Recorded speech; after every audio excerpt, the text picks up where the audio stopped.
தம்பி கீழே இறங்கு. நீ இறங்குனாதான் முத்தம் கொடுப்பேன். தம்பி கீழே இறங்கு. கீழே இறங்குடா. நீ இறங்கினாதான் முத்தம் தருவேன். ஏன் ஜிம்மே தம்பி கீழே இறங்க. புஷ்பானா ஃப்ளவர் நினைச்சியா?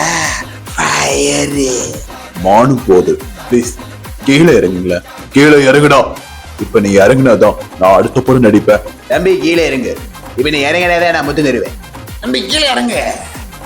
சாவு கீழே இருக்குடா. சாவு கீழே இறங்குடா. தம்பி கீழே இறங்கு. தம்பி கொப்பத்த மௌனி கீழே இறங்குடா. தம்பி கீழே இருக்குடா. எவன் ஃபாஸ்டா கீழே இருக்கிறானோ அவனுக்கு கொடுக்கறடா லைஃப் டைம் செட்டில்மென்ட். அப்பவே கீழே இறங்கு. இறங்குடா போறவாக்குடா. கீழே இறங்கு தம்பி. கீழே இறங்கு. நீ இறங்காதான் எப்பத்தும் தருவி. பாருங்க ஃபாலோ பண்ணீங்க.